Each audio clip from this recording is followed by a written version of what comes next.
My fiancé had his best friend write his wedding vows. I made him read them at the divorce. Jake and I had been together for 5 years when he proposed. It was perfect. He took me to the beach where we first met, got down on one knee at sunset, and said the most beautiful words about how I'd changed his life. He cried. I cried.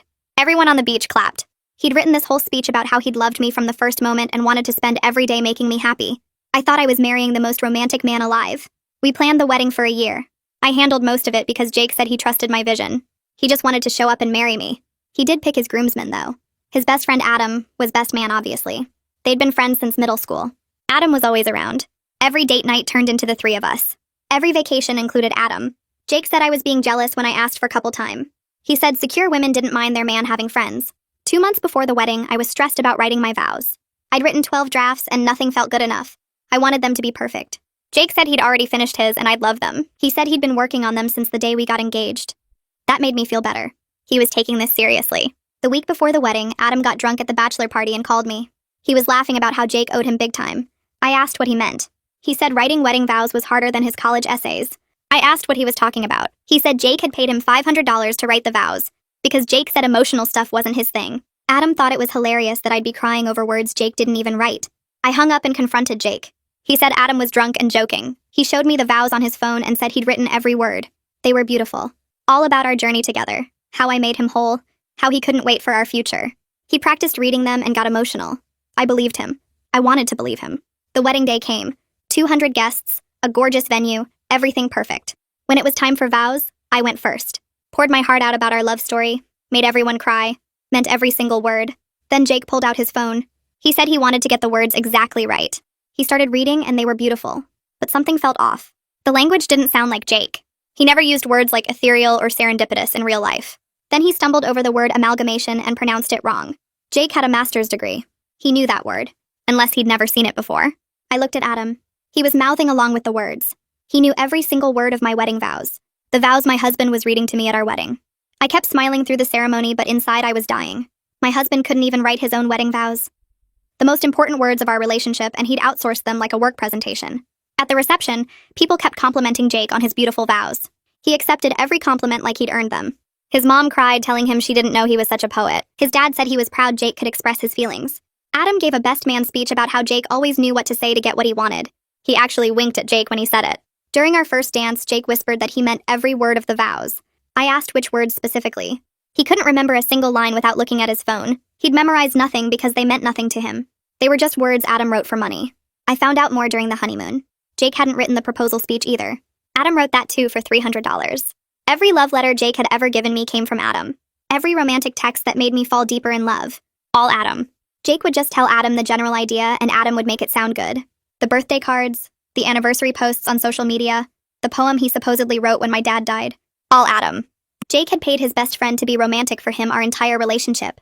I confronted Adam on the last night of our honeymoon when Jake was passed out drunk, and he broke down crying, admitting he'd been in love with me since the day Jake introduced us, and every beautiful word he wrote was actually how he felt about me. He showed me his phone with 5 years of unsent messages to me, including one from that morning that said Jake had only married me because his trust fund required him to be married by 30 to inherit. When Jake woke up to find us talking, he saw Adam's phone in my hand, grabbed it, and threw it off the hotel balcony. But not before I'd already forwarded myself the recording Adam had secretly made of Jake explaining exactly how he planned to divorce me in 2 years, once the trust fund cleared. I locked myself in the bathroom and listened to Jake bang on the hotel room door for 20 minutes straight. He kept saying we needed to talk, that he could explain everything, that Adam was lying because he was jealous. I sat on the cold tile floor with my phone and played the recording 3 times to make sure it was real. Jake's voice came through clear as anything, telling Adam that marrying me was just a business move to get his trust fund, and he'd divorce me in 2 years once the money cleared. I opened my laptop and started forwarding everything to myself. The recording went to 3 different email accounts and my cloud storage. Then I went through every text message between Jake and Adam I could find on the evidence Adam had shown me before Jake threw his phone off the balcony. Screenshots of payment requests. Screenshots of Jake asking Adam to write anniversary messages. Screenshots of Jake literally copying and pasting Adam's words into text to me. I saved it all. Jake's knocking got louder and I heard him begging the hotel manager to open my door. A woman's voice told him she couldn't do that without my permission. I came out of the bathroom and told her through the door that I wanted to be moved to a different room on a different floor, and I didn't want my husband to know which one.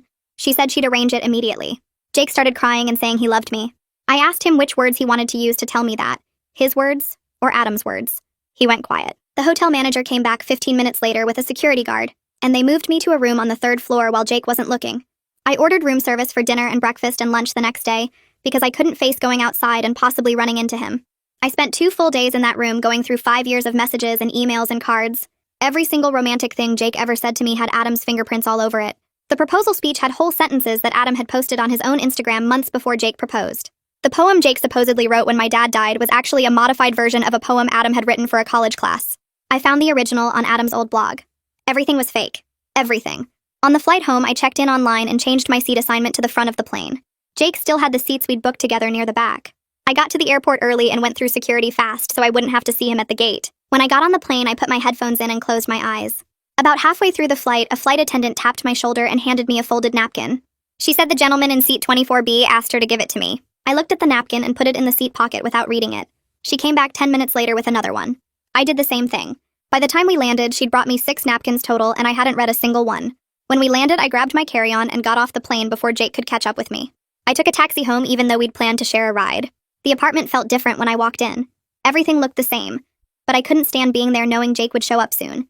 He walked in about an hour after me and immediately started talking about how we needed to discuss things rationally. I told him he had exactly 1 hour to pack whatever he needed and get out. He said I was being crazy and overreacting. I pulled up the recording on my phone and hit play. His voice filled the apartment talking about the trust fund requirement and the divorce timeline. His face went completely white. He tried to grab my phone, but I pulled it back and told him I had copies everywhere, and if he touched me, I'd call the police. He started crying and saying Adam made all of that up, that Adam was in love with me and trying to destroy our marriage. I asked him why Adam would have a recording of him saying those exact words in his exact voice. He had no answer. He packed 2 suitcases and left. I changed the locks that same day, even though the lease had both our names on it. I figured he could sue me if he wanted, but I wasn't letting him back in. His mom started calling me around dinner time. I watched my phone light up over and over with her name. 17 calls in 3 hours. I didn't answer any of them. I texted Mia instead and told her I needed her. She asked what happened, and I said I'd explain in person. She showed up 40 minutes later with an overnight bag and 2 bottles of wine. We sat on my couch and I told her everything from the beginning. The fake vows, the paid communications, Adam's confession, the trust fund, the recording, all of it. She didn't interrupt once. When I finished, she opened the first bottle of wine and poured us both huge glasses. She stayed with me for 4 days straight, sleeping on my couch and ordering takeout and letting me cry whenever I needed to. On day 3, we started going through everything Jake had ever given me. Every card, every letter, every printed out email he'd sent when we were long distance for a summer. Mia had always been good at writing analysis from her English degree, and she started pointing out patterns. Certain phrases Adam used, certain sentence structures. We pulled up Adam's social media and found the same phrases in his posts from years ago. The proposal speech had a whole paragraph that was almost word for word from a post Adam made about finding true love. It was dated 8 months before Jake proposed. We made a spreadsheet documenting everything. Mia's sister had gotten divorced 2 years ago and used an attorney named Freya McKay, who Mia said was tough and smart. I called Freya's office and got an appointment for the next week. I spent that whole week printing everything. The recording got transcribed and printed. Every text message got screenshotted and printed. Every email, every card, every social media post that matched Jake's supposed words. I showed up to Freya's office with a 3-inch binder of evidence. She was younger than I expected, maybe late 30s, with sharp eyes and an expensive suit. She listened to my whole story without interrupting once. I played her the recording and watched her face get more serious with every word. When I finished, she leaned back in her chair and said this was one of the most clear-cut cases of fraud she'd ever seen. She explained that marrying someone under false pretenses, especially for financial gain, could constitute fraud, and might even invalidate the marriage entirely. The trust fund angle made it particularly serious because it showed premeditated deception for monetary benefit. She said we could potentially argue for an annulment rather than a divorce, which would mean the marriage never legally existed at all. I asked what that would mean for Jake and his trust fund. She smiled and said that was his problem, not mine. 3 days after I met with Freya, someone knocked on my apartment door at 8 in the morning. I looked through the peephole and saw Jake's father Tristan standing there in a business suit. I opened the door but didn't invite him in. He said he wanted to talk about Jake and me and finding a path forward. I told him there was no path forward. He said Jake really did love me and just struggled with expressing emotions, that he'd always been that way since he was a boy. I asked Tristan if he knew about the trust fund requirement.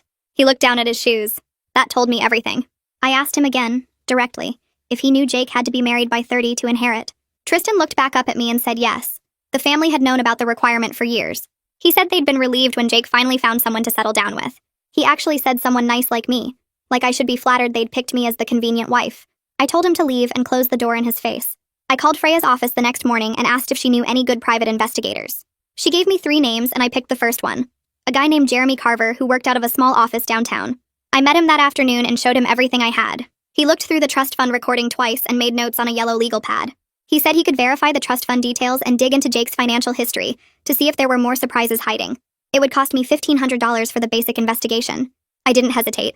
I needed to know exactly what I was dealing with. Jeremy called me 4 days later and asked me to come to his office. He had a manila folder on his desk that looked about 2 inches thick. He opened it and started pulling out bank statements with highlighted sections. The trust fund was real and it was worth over $3 million. Jake would get access to it 30 days after his 30th birthday, which Jeremy had calculated was in exactly 7 weeks from now. That explained why Jake had been so desperate to get married when he did. We'd been together for 5 years, but he suddenly proposed 8 months before his birthday and pushed for a short engagement. I'd thought he was just excited to marry me. Jeremy pulled out more papers and showed me something that made my stomach turn. He'd gotten Jake's bank records going back 5 years and found monthly payments to Adam ranging from $200 to $800. Every single one was labeled as consulting fees. Jeremy had added them all up. Over $30,000 spent on outsourcing our entire relationship. $30,000 to pay someone else to pretend Jake had feelings. I sat there staring at the numbers and felt completely numb. Jeremy asked if I was okay and I told him I was fine, which a lie. I took the folder and drove home in a fog. That night I got a notification on Instagram that someone had sent me a message request. It was Adam. I almost deleted it without reading, but curiosity got the better of me. He'd written this long message about how he never meant to hurt me, and his feelings were real even if Jake's weren't. He said he'd been in love with me for 5 years and every word he wrote came from his heart. He said he knew I probably hated him, but he needed me to know the truth.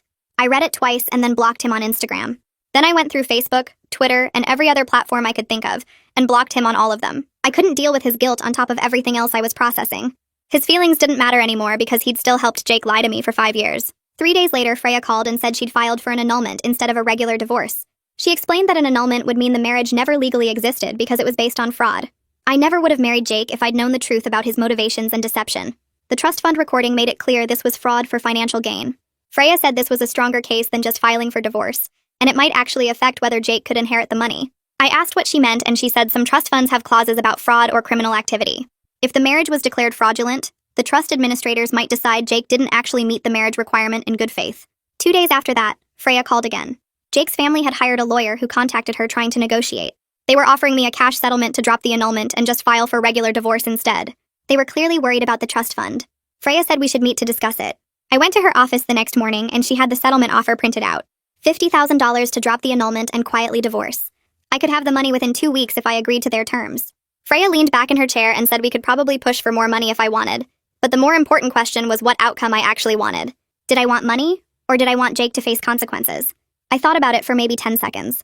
I didn't just want money. I wanted Jake to understand that he couldn't buy his way out of what he'd done. I wanted his family to worry about their precious trust fund. I wanted actual consequences. I told Freya to proceed with the annulment and let them worry. She smiled and said she'd let their lawyer know we weren't interested in settling. The next week I was at work eating lunch in my car because I couldn't face the cafeteria, and Jake showed up in the parking lot. I saw him walking toward my car and locked the doors. He started knocking on my window and saying my name. People were staring. He was begging me to reconsider and saying we could work this out. I called the front desk and told them to send security to the parking lot. 2 security guards came out and had to physically walk Jake back to his car while he kept turning around and yelling that he loved me. My coworkers saw the whole thing. I was completely mortified. Everyone would know my marriage fell apart after 2 weeks. I couldn't even look at anyone when I went back inside. That night I couldn't sleep at all. I kept replaying everything and questioning every relationship I'd ever had. How could I trust my own judgment about people when I'd been so completely wrong about Jake? I called my insurance company the next morning and asked for a list of therapists. They gave me 5 names and I picked one named Ciara Reagan who had the first available appointment. I met with her 2 days later in a small office with comfortable chairs and boxes of tissues everywhere. I told her the whole story and cried through most of it. She listened without interrupting and then said something that actually helped. She said Jake's deception didn't mean I was stupid or that my feelings weren't real. My feelings were genuine even if his were fake. I'd loved the person I thought he was and that person never existed. But my love was still real. That wasn't my fault. During our second session, Ciara asked me what I was most angry about. I started to say the money or the fake vows, but then I stopped. That wasn't it. What made me furious was that Jake had stolen 5 years of my life where I could have been with someone who actually loved me. He took my 20s and used them as a placeholder until he could cash in. I could have met someone real. I could have had an actual relationship. Instead, I wasted 5 years being a checkbox on Jake's inheritance requirements. Those years were gone and I couldn't get them back. Jeremy called me 3 days later with something he'd found during his investigation. Adam had been seeing a therapist for years, and the court had subpoenaed those records as part of building our case. I met Jeremy at a coffee shop to go over what he'd discovered, and he spread out the documents on the table between us. The therapist's notes showed Adam had been struggling with his feelings for me since the day Jake introduced us. He'd gone to therapy specifically because he felt guilty about helping Jake lie to me, but couldn't make himself stop, because writing those words meant staying connected to me somehow. Every session note mentioned the same conflict over and over. He knew what he was doing was wrong, but he loved me, and being Jake's ghostwriter was the only way to be part of my life.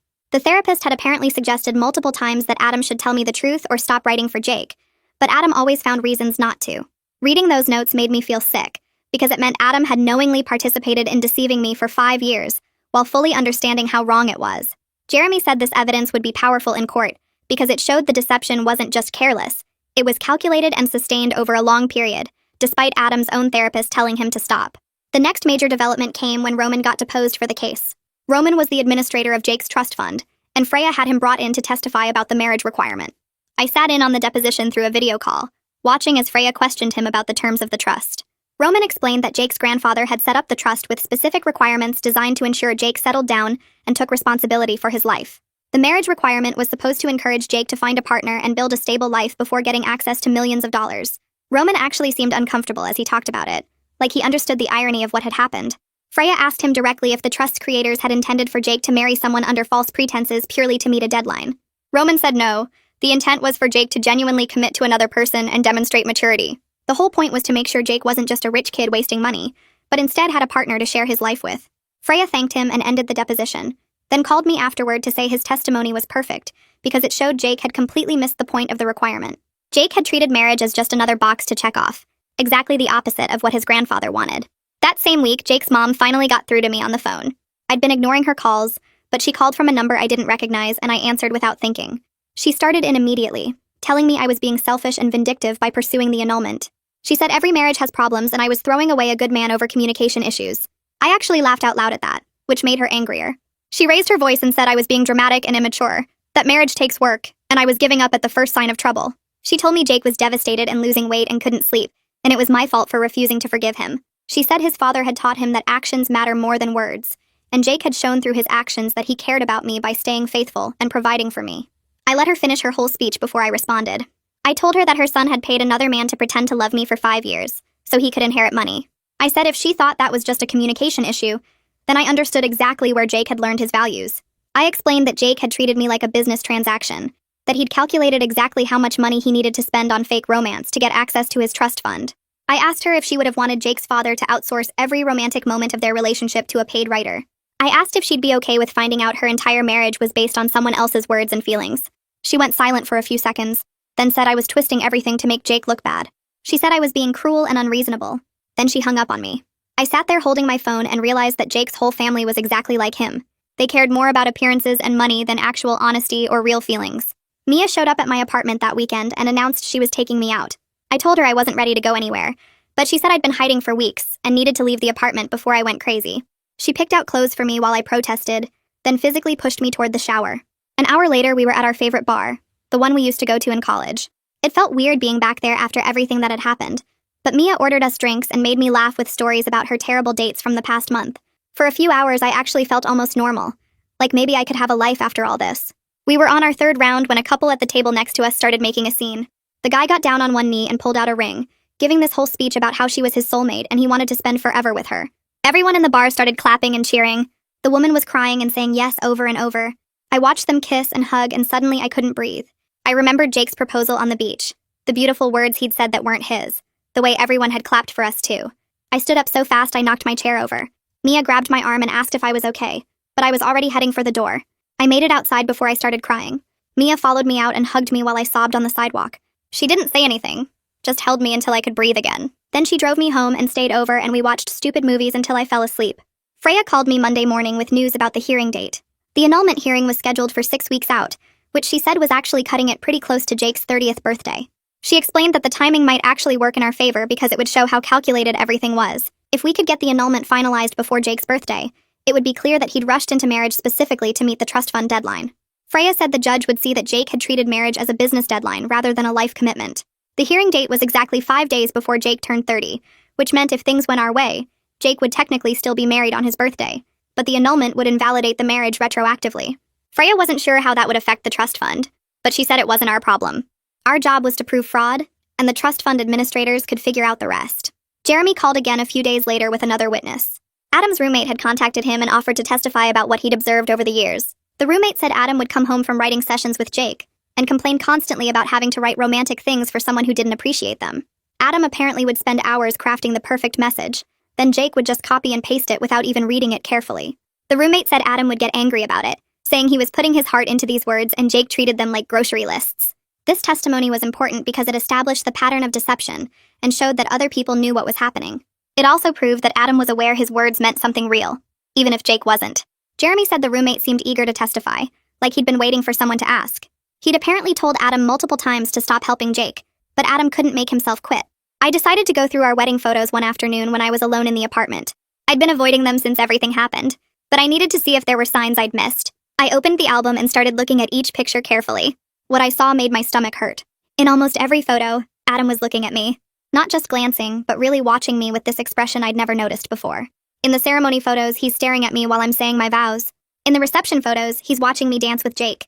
In the group shots, everyone else is looking at the camera, but Adam's eyes are on me. Meanwhile, Jake is looking at his phone in half the pictures. In our first dance photo, Jake is checking his watch. In the cake cutting photo, Jake is looking past me at something else. It was like seeing a completely different story than the one I thought I'd lived. The wedding I remembered was about me and Jake starting our life together. But the photos showed Adam loving me while Jake counted down the time until he could check marriage off his list. I closed the album and put it in a box in the closet because I couldn't look at it anymore. Jake sent me a letter the following week. It arrived in a thick envelope with my name written in his actual handwriting. Inside was 50 pages of notebook paper covered in Jake's messy writing. The letter was him begging for another chance and trying to explain how he really did love me, but just wasn't good with words. He wrote about how he'd always struggled to express feelings, and that's why he'd asked Adam for help. He said his feelings were real even if the words weren't his own. He wrote that he'd meant everything Adam had written, because Adam understood what Jake felt, but couldn't say. The letter went on and on, repeating the same ideas in different ways. I read the whole thing even though it made me angry. When I finished, I called Freya and told her about it. She said we should have it analyzed to make sure Jake actually wrote it himself this time. She sent it to a handwriting expert who confirmed it was definitely Jake's writing. Freya said that proved at least Jake was trying. But I told her it was too little too late. Jake had 5 years to write his own words to me, and he never bothered until after I left him. The letter itself was painful to read for a different reason than I expected. It was full of spelling mistakes and awkward sentences. Words were used wrong, like he'd tried to sound smart but didn't actually know what the words meant. Sentences would start one way and end completely different, like he lost track of what he was trying to say. Reading Jake's actual writing made me realize just how big the difference was between his words and Adam's. Every beautiful thing I'd thought came from Jake's heart was actually Adam's careful writing and genuine feeling. The real Jake could barely put together a clear paragraph. He'd written 50 pages, and I still didn't know what he was actually trying to say because his thoughts were so jumbled and unclear. This was the person I'd married, someone who couldn't even write a coherent love letter without help. I put the letter in the evidence box with everything else and tried not to think about how completely I'd been fooled. I started going through the apartment the next Saturday morning, pulling Jake's gifts out of drawers and closets. The necklace he gave me for our first anniversary sat in its velvet box on the dresser. I picked it up and remembered crying when he gave it to me, thinking it meant he really understood how much I loved vintage jewelry. Now I knew Adam probably picked it out or at least told Jake what to buy. I dropped it back in the box and moved to the closet where Jake's birthday presents to me were stacked on a shelf. 5 years of carefully chosen gifts that I thought showed how well he knew me. A first edition book of my favorite novel. Concert tickets to bands I loved. A painting from an artist I mentioned once in passing. Every single one probably came from Adam's suggestions or research. I pulled everything down and started making piles on the living room floor. Mia showed up around noon with coffee and took one look at the mess covering every surface. She set down the cups and started helping me sort without saying anything. We worked in silence for over an hour, creating a donation pile that grew bigger and bigger. The only things Mia set aside were the expensive jewelry pieces. She held up the diamond earrings Jake gave me last Christmas and raised an eyebrow. I shook my head, but she insisted, saying Freya told her to make sure I kept anything valuable for the settlement talks. By late afternoon, we had loaded 3 boxes into Mia's car to drop at the donation center. The apartment looked emptier but cleaner somehow, like I was washing away the fake parts of my life. My phone rang while we were taping up the last box, and I saw Freya's name on the screen. She got right to the point when I answered. Jake's family lawyer had called her that morning with a new settlement offer. $150,000 if I agreed to switch from the annulment to a regular divorce and sign something called an NDA about everything that happened. Freya explained that meant I couldn't tell anyone about the trust fund or the paid communications or any of it. I asked what she thought, and she said the increased offer meant they were getting nervous. Jake's 30th birthday was only 5 weeks away, and they needed this resolved before then. The trust fund had specific timing requirements, and an annulment based on fraud could mess up the whole inheritance if it wasn't finalized in time. I told Freya I needed to think about it and hung up. Mia asked what was wrong, and I explained the offer while we drove to the donation center. She stayed quiet until we pulled into the parking lot, then turned to me and asked what I actually wanted out of all this. I sat there watching people carry boxes inside and realized I didn't know anymore. The money would be nice, I could pay off my student loans and maybe put a down payment on my own place. I could be done with all of this and move on with my life. But then I remembered sitting in my apartment with Tristan while he talked about how they were relieved Jake found someone nice like me. Like I was just a solution to their problem instead of a person. Like any decent woman would have worked as long as she agreed to marry Jake before his birthday. I pulled out my phone and called Freya back. When she answered, I told her we weren't settling. She asked if I was sure, and I said yes. Whatever happened next, I wasn't going to let them pay me to stay quiet about what Jake did. Jeremy called me 3 days later, sounding excited. He'd been doing background research on Jake like Freya asked and found something interesting. Jake had profiles on 2 different dating apps, and Jeremy managed to get screenshots from a friend who matched with him. In the profile, Jake said he was separated and going through a divorce from his crazy wife who couldn't handle him having close friendships. He told women I was jealous and controlling, that I tried to keep him away from his best friend, that I overreacted to normal guy behavior. Jeremy said he had messages where Jake told multiple women that I invented problems in our marriage because I was insecure. I asked Jeremy to send everything to Freya and add it to our evidence file. After I hung up, I sat on my couch feeling sick. Jake was already rewriting history and making me the bad guy in his story. He was probably telling everyone who would listen that I was unreasonable and that our marriage ended because of my issues. None of his friends would ever know the truth about what he did or why I left. My therapy appointment with Ciara was that Thursday afternoon. I'd been seeing her for 3 weeks and we'd mostly talked about the trust issues and how to process everything with Jake. But this session I told her about Adam and realized while I was talking that I might actually be angrier at him than at Jake. Ciara asked me to explain what I meant. I said Jake was selfish and lazy and took the easy way out of everything, so in some ways his behavior made sense even if it was terrible. But Adam knew exactly what he was doing. He wrote those beautiful words knowing I would fall in love with them. He watched me cry over letters he wrote while pretending to be happy for me and Jake. He came to our wedding and gave a speech about friendship while knowing the groom didn't even write his own vows.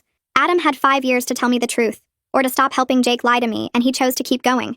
He chose to watch me fall deeper in love with words that came from his heart, but were delivered by someone who didn't mean them.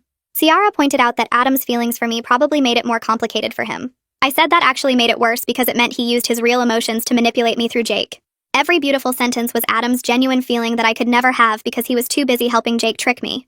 Ciara suggested that maybe Adam thought helping Jake was the only way to stay close to me. I told her that didn't make it better. It made it more twisted and selfish. By the time I left her office, I felt exhausted from talking about it, but also clearer about why Adam's betrayal hurt so much. Freya emailed me the next morning with an attachment from the honeymoon hotel. They'd found the security footage from the balcony incident and sent it over. I downloaded the video file and watched Jake grab Adam's phone out of my hand, walk to the balcony, and throw it over the railing. The whole thing took maybe 15 seconds, but you could see Jake's face clearly. He wasn't drunk or confused. He knew exactly what he was doing. Freya called right after I finished watching and said this was huge for our case. The footage showed something called consciousness of guilt, which meant Jake knew he did something wrong and was trying to destroy evidence of it. A judge would see this and understand that Jake threw the phone because he didn't want anyone to see what was on it. The premeditation was obvious from how quickly and deliberately he acted. Freya sounded more excited than I'd heard her since we started working together. She said this single piece of evidence could make the difference in getting the annulment approved, because it proved Jake knew his marriage was based on lies worth hiding. 3 weeks before our scheduled hearing date, Freya called to tell me Jake's lawyer had requested mediation. She explained this was pretty normal in divorce cases, and it meant we'd sit down with a neutral third party to try to work things out before going to court. I asked if we had to do it, and she said no, but she actually thought we should. Mediation could be useful strategically because it would give us a chance to see what Jake's side was planning to argue. We could also use it to show we tried to settle reasonably, which would look good to a judge if we ended up in court anyway. But Freya warned me that mediation would be brutal emotionally, because I'd have to sit in the same room with Jake and hear him try to justify everything he did. I'd have to stay calm while his lawyer painted me as unreasonable or vindictive. She said it was completely up to me, but she wanted me to know what I'd be walking into. I told her I needed a day to think about it. That night I called Mia and explained the whole thing. She listened quietly and then said she'd come wait in the lobby during the mediation if I decided to do it. She said I wouldn't be alone even if I had to go into that room by myself. I called Freya the next morning and told her I'd do the mediation. She scheduled it for 2 weeks out and said she'd prepare me for what to expect. The night before mediation, I couldn't sleep. I kept thinking about seeing Jake face to face and what I would say if he tried to apologize again. Around 2 in the morning, I got up and opened my laptop to look through the evidence files Freya had organized for our case. I found the folder with Adam's unsent messages and started reading through them even though I knew it would make me feel worse. The messages went back 5 years to right after Jake first introduced us. Adam wrote about how he couldn't stop thinking about me after we met. How he wished Jake would mess up so he could have a chance. How he hated himself for helping Jake because it meant watching me fall for someone else. The messages got more detailed over time. Adam wrote about specific moments from our relationship, like my birthday dinner where Jake gave me that first edition book. Adam's message from that night said he'd spent 3 hours at 5 different bookstores finding the perfect copy, and Jake never even thanked him. Another message was from the night Jake proposed. Adam wrote that he'd edited the proposal speech 17 times to get it perfect, and then had to watch Jake deliver his words while I cried happy tears.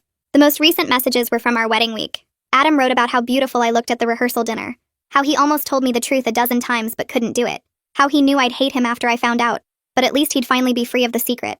The last message was from our wedding day, written hours after the ceremony. Adam said watching me marry Jake while reading his vows was the worst moment of his life. He said he'd ruined any chance of us ever being together by staying silent for so long. He said he deserved whatever happened next. I closed the laptop feeling sick and angry and sad all at once. I couldn't even trust whether Adam's feelings were real, or if he'd convinced himself he loved me as justification for his role in Jake's lies.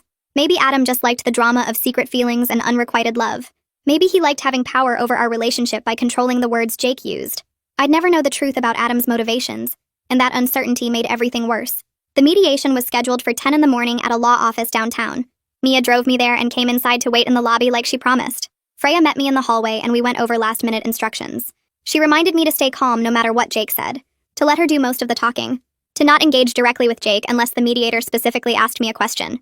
She squeezed my shoulder and said I could do this. We walked into the conference room and I saw Jake sitting on the other side of the table with his lawyer. He looked terrible. His face was pale and he had dark circles under his eyes like he hadn't slept in weeks. His hair was messy and he'd lost weight. Part of me felt satisfied seeing him suffer because it meant this actually affected him. But mostly I just felt empty and tired, like I'd used up all my emotional energy and had nothing left. Alexander settled into his chair at the head of the table and opened a leather folder. He explained how mediation worked and said we'd each have a chance to share our side. Before he even finished talking, Jake's face crumpled and tears started rolling down his cheeks. He said he never meant to hurt me. He said he just panicked when it came to expressing feelings and made some bad choices. His voice shook and he wiped his eyes with the back of his hand. He said he loved me and always had. His lawyer passed him a tissue and he blew his nose. I sat perfectly still watching him perform this show of emotion. Alexander turned to me and asked if I wanted to respond. I took a breath and kept my voice steady. I laid out the facts one by one. Jake paid Adam to write every romantic communication in our 5-year relationship. The proposal speech cost $300. The wedding vows cost $500. Birthday cards, anniversary messages, love letters, all purchased. I explained about the trust fund requirement that Jake had to be married by 30 to inherit over $3 million. I mentioned Jake's 30th birthday was in 7 weeks. I described how Jake threw Adam's phone off a balcony to destroy evidence. Alexander's face changed as I talked. His professional calm slipped and he looked uncomfortable. He kept glancing at Jake like he was trying to figure out what kind of person does something like this. Freya opened her briefcase and pulled out a thick stack of documents. She laid the recording device on the table first. She explained this was Jake telling Adam his plan to divorce me in 2 years once the trust fund cleared. She showed bank statements with highlighted transfers to Adam labeled as consulting fees, $30,000 over 5 years. She presented the trust fund documents with the marriage requirement circled in red. Jake's lawyer jumped in saying that feelings can grow over time. He argued that maybe Jake's intentions started one way, but evolved into real love. Freya pulled out a calendar showing Jake proposed exactly 18 months before his 30th birthday. She showed how that timeline gave him enough time to plan a wedding and be safely married before the deadline. The trust fund timeline destroyed any argument about evolving feelings. I looked directly at Jake for the first time since we sat down. I asked him when he was planning to divorce me. He shook his head and said he never planned to divorce me at all. He said the recording was taken out of context. He said Adam misunderstood what he meant. Freya picked up the recording device and pressed play. Jake's voice came through the speaker clear and steady. He told Adam that he'd give the marriage 2 years to make it look real. He said once the trust fund cleared and he had control of the money, he'd file for divorce citing incompatibility. He said 2 years was long enough that no one would question it. The recording played in the silent conference room and Jake's face went white. His lawyer closed his eyes. Jake had no response because there was nothing to say. His own words condemned him. Alexander suggested we take a 15-minute break. Everyone started standing up and Jake moved toward me. Freya stepped directly between us before he got close. Jake looked at me over Freya's shoulder and said he missed me. He said he wanted to work things out. He asked if we could talk privately, like I was supposed to forget everything and go back to being his convenient wife. Like 5 years of lies could be fixed with a private conversation. Freya told Jake to step back and he did. His lawyer put a hand on his shoulder and guided him toward the door. They left the conference room and I heard their voices in the hallway. My phone buzzed in my pocket. Mia sent a text asking how I was holding up. I texted back that I was okay. I realized I actually meant it. Seeing Jake in person should have wrecked me. Hearing his weak excuses should have made me doubt myself. But instead I felt calm and clear. Every word out of his mouth just confirmed that leaving was the right choice. The crying, the claims of love, the request to work things out, all of it was just more manipulation. More words that meant nothing. I put my phone away and looked at Freya. She asked if I was ready to go back in. I nodded. We walked back into the conference room and everyone took their seats. Alexander asked if we were ready to continue. I said I had a request. I told Alexander I wanted Jake to read his wedding vows out loud, the ones Adam actually wrote. Jake's lawyer immediately objected. He said this was unnecessarily cruel and served no purpose.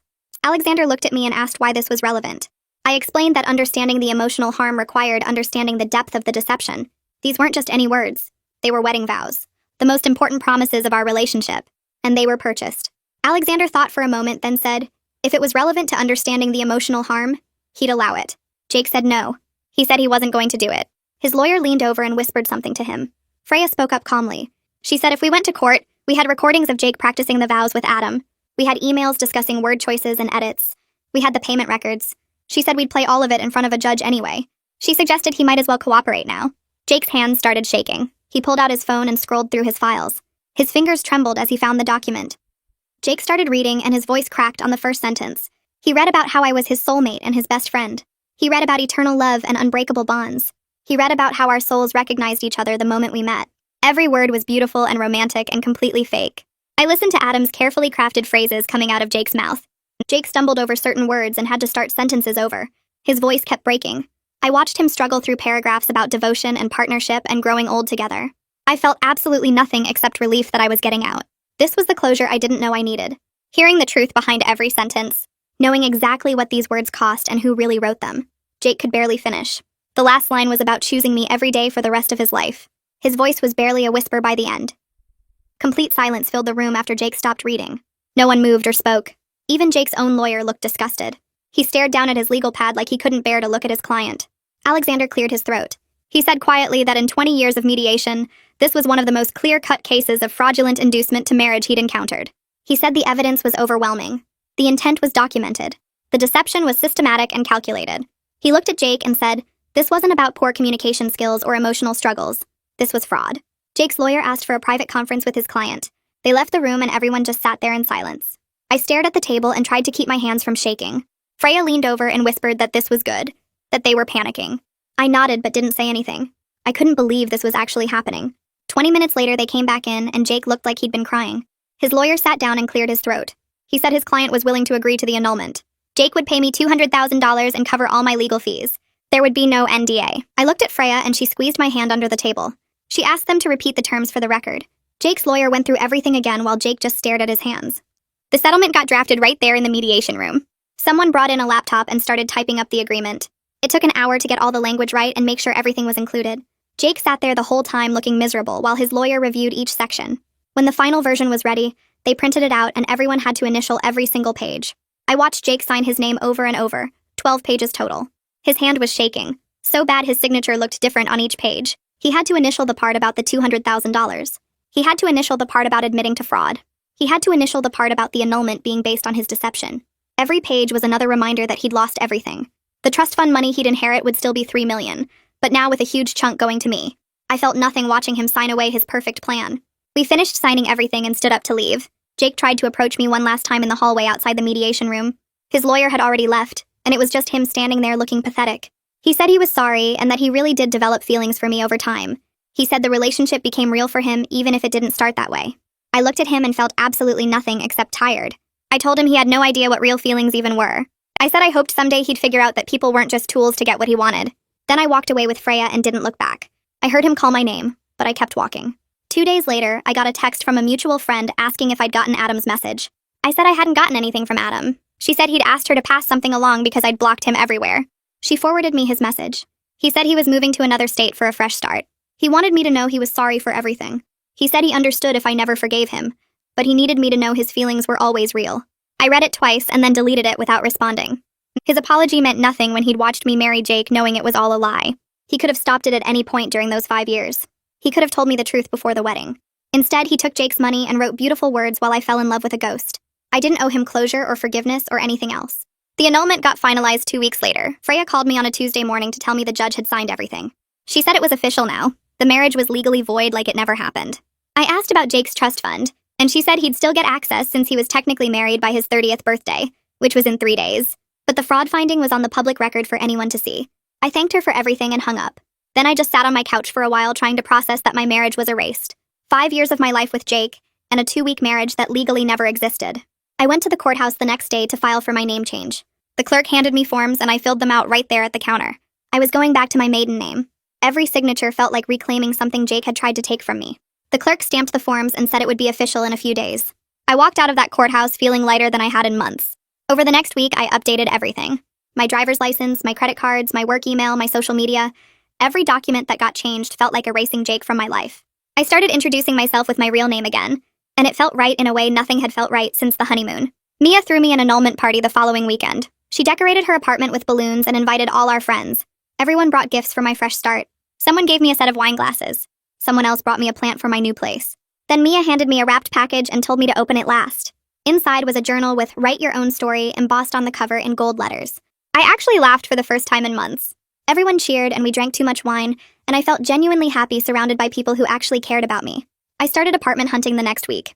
I needed my own space, somewhere that had nothing to do with Jake. I found a one-bedroom about 20 minutes from work. It was small, but it was mine. I'd never lived alone before, going straight from college roommates to living with Jake. I signed the lease and got the keys and stood in the empty apartment feeling incredibly powerful. No one else had keys to this place. No one could just walk in. This space belonged only to me, and I could make it into whatever I wanted. I kept seeing Tiara every week for therapy. She helped me work through everything and recognize all the red flags I'd missed. I told her about how Jake always avoided deep conversations, how he'd changed the subject whenever I tried to talk about feelings, how he never wanted to meet my family alone, always bringing Adam along. She helped me see that I'd ignored so many warning signs because I wanted to believe in the fairy tale. I wanted to believe that Jake's beautiful words meant he was the perfect man. I was learning to trust my instincts again, and not ignore problems just because someone said the right things. 3 months after the annulment, I ran into one of Jake's groomsmen at a coffee shop. I was ordering my usual when I heard someone say my name. I turned around and there was Dennis, who'd been one of Jake's groomsmen at the wedding. He looked uncomfortable but came over anyway. He said he'd heard about everything and wanted me to know most of the groomsmen thought Jake was an idiot. Then he told me something I hadn't expected. He said Jake and Adam weren't friends anymore. Apparently Jake blamed Adam for everything falling apart. He'd told people that Adam sabotaged his marriage because Adam was jealous. Dennis said it was typical Jake refusing to take any responsibility for his own actions. I thanked him for telling me and left with my coffee. I wasn't surprised that Jake couldn't even own up to what he'd done. He'd probably convinced himself by now that he was the victim in all of this. I downloaded a dating app a few weeks later and filled out my profile honestly. I wrote that I was recently out of a marriage and not looking for anything serious, just casual dates and good conversation. The first guy I met for coffee talked about his job for 40 minutes straight without asking me a single question. The second one spent the whole time complaining about his ex. The third guy seemed nice enough until he asked if I wanted to come back to his place after 20 minutes. I deleted the app and told Mia I wasn't ready for this yet. She said that was okay, and suggested we focus on just having fun instead of forcing anything. We started going to trivia nights at a bar near her place, and I actually laughed without thinking about Jake for hours at a time. My bank account showed a new deposit one morning while I was getting coffee. $200,000 just sitting there with a reference number from Jake's lawyer. I stared at my phone screen for a full minute trying to process that this money was real and mine. I paid off my student loans that same day, watching the balance drop to zero after years of monthly payments. Then I called a realtor and started looking at condos in neighborhoods I actually wanted to live in, not places Jake had picked because they were close to his parents. I found a small 2-bedroom with big windows and a balcony, put down 20% and signed the papers within 3 weeks. The rest of the settlement money went into a high-yield savings account for my future, whatever that looked like. Mia booked us flights to Hawaii 2 months later, saying we both needed a real vacation after everything. We stayed at a resort on Maui and spent our days on the beach drinking fruity cocktails and our nights dancing at hotel bars. One night we got so drunk we tried to convince the bartender to teach us how to make Mai Tais and ended up spilling rum all over the bar. We laughed so hard I couldn't breathe, and I realized I felt genuinely happy for the first time since before Jake proposed on that beach 5 years ago. This was what a honeymoon should have felt like, surrounded by someone who actually cared about me and wanted me to be happy. 6 months had passed since Adam threw his phone off that balcony, and my whole life fell apart. I was living in my own condo with furniture I picked out myself and a mortgage in only my name. I'd started seeing someone new named Clark who worked at the gym I joined. His texts were sometimes awkward, and he definitely wasn't a poet. But everything he said to me came from him, and that mattered more than perfect words ever could. We went on actual dates where he asked me questions and remembered my answers. He wrote me a birthday card in his own messy handwriting with spelling mistakes, and it meant more to me than every beautiful letter Adam had ghostwritten for Jake. I'd learned that pretty words without real feeling behind them were just empty sounds, and I only wanted the real thing now, even if it was clumsy and imperfect.